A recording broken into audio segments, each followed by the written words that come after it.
Bonjour, c'est Daniel. La semaine dernière, je vous ai parlé du flash Sony que j'ai utilisé en mode TTL, une sorte de mode automatique. Cette semaine, je vais vous parler des flashs de reportage en mode manuel. Comme vous pouvez l'imaginer, le mode manuel sur un flash, c'est la possibilité de décider totalement de tous les paramètres de l'éclairage de la scène. Je reviens une seconde sur la précédente vidéo car plusieurs d'entre vous m'ont demandé pourquoi j'éteins la lumière pour la caméra lorsque je fais les tests. Alors c'est relativement simple, lorsque je fais du packshot et que l'éclairage principal de la scène est le flash, il ne doit pas y avoir de lumière autre que celle du flash. Il faut alors faire en sorte que la première image soit une image totalement noire. Ceci afin d'être certain qu'aucune lumière parasite ne viendra modifier ou interférer avec notre éclairage. Je vais vous présenter la solution que j'ai choisie pour éclairer mes packshots. Elle se compose de deux têtes de flash Yangyo YN560 version 4 et d'un déclencheur radio YN560TX. J'ai donc la possibilité de créer un éclairage studio avec un budget relativement correct. On est à environ 175 € pour l'ensemble, 67 € pour chacune des têtes flash et 40 € pour le contrôleur. Dans l'immédiat, je vous propose de voir comment mettre en œuvre ces têtes flash.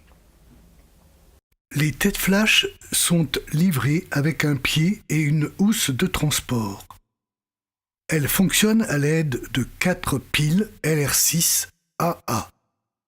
Le YN560 version 4 est à la fois un contrôleur et un récepteur. De ce fait, il peut fonctionner aussi bien en mode maître comme en mode esclave. Le bouton rétroéclairage et son permet avec un appui court d'activer ou de désactiver le rétroéclairage.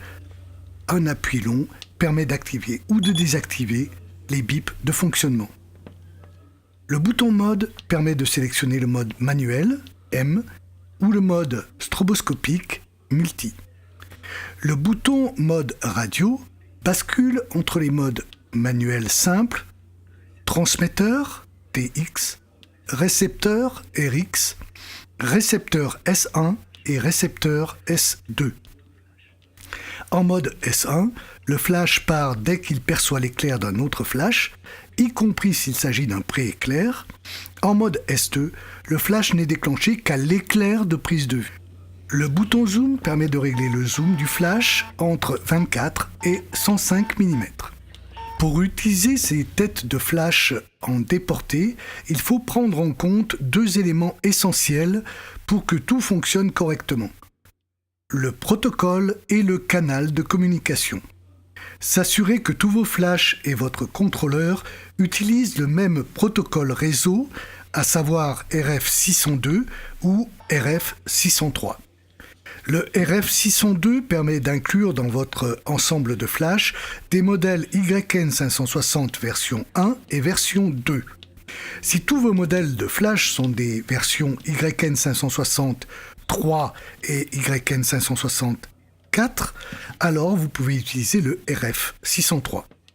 Pour indiquer le protocole de communication à chacun de vos flashs, il faut appuyer sur FN, fonction, puis venir sur RF avec les touches haut et bas, puis choisir RF602 ou RF603 avec les touches gauche et droite du pavé de commande.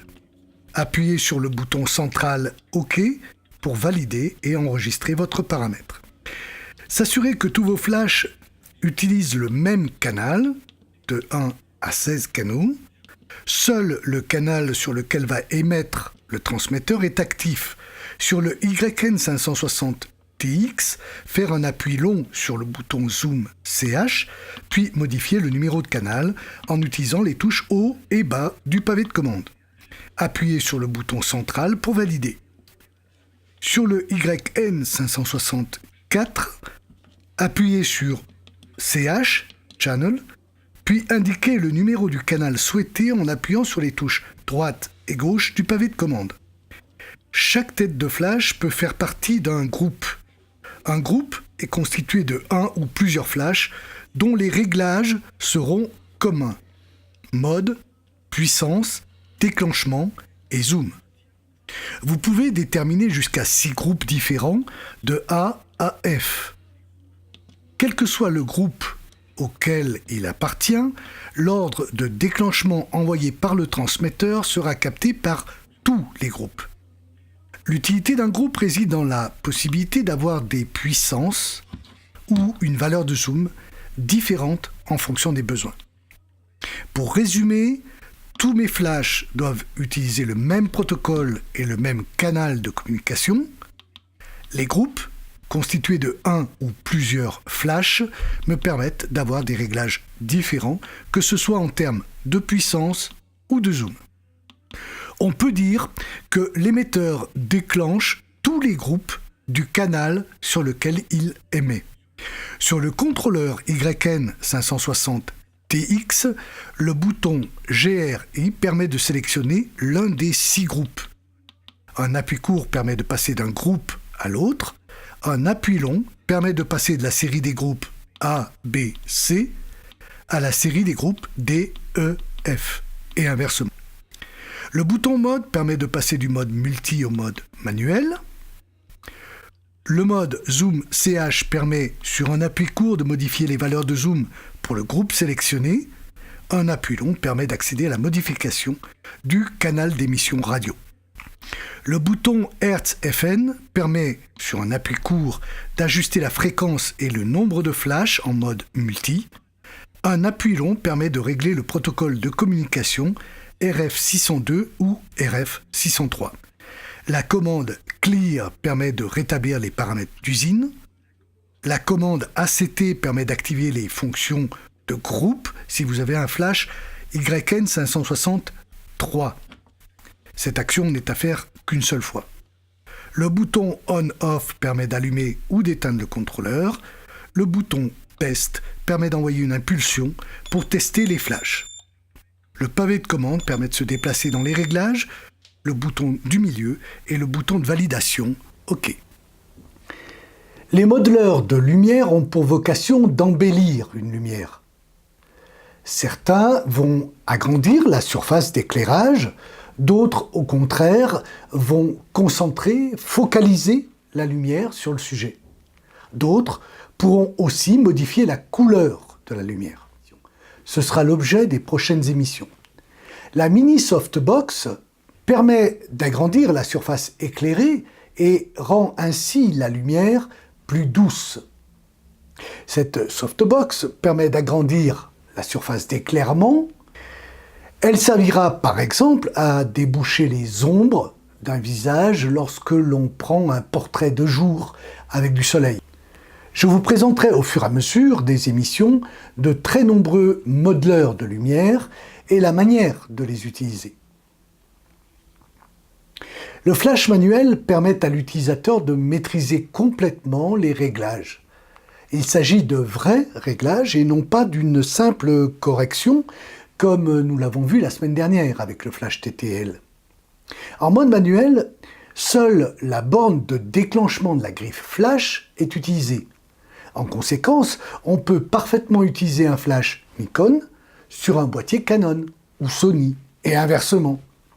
De plus, le coût d'acquisition de ces modèles est sans commune mesure avec le coût d'un flash de marque. Il faut compter près de 600 € pour un flash Sony HVL f60M contre moins de 70 € pour un flash Yongnuo. On pourra dès lors envisager l'achat de 2 voire même 3 têtes flash qui nous permettront de créer des éclairages dignes de professionnels. Voilà, c'est tout pour aujourd'hui. J'aurai plaisir à vous retrouver dans de nouveaux épisodes. Si vous avez aimé cette émission, mettez un gros pouce bleu et abonnez-vous à la chaîne pour être averti de la sortie des prochaines vidéos. Vous êtes de plus en plus nombreux à me suivre. Merci de votre fidélité, à bientôt pour un prochain sujet en vidéo, et en attendant, faites des photos.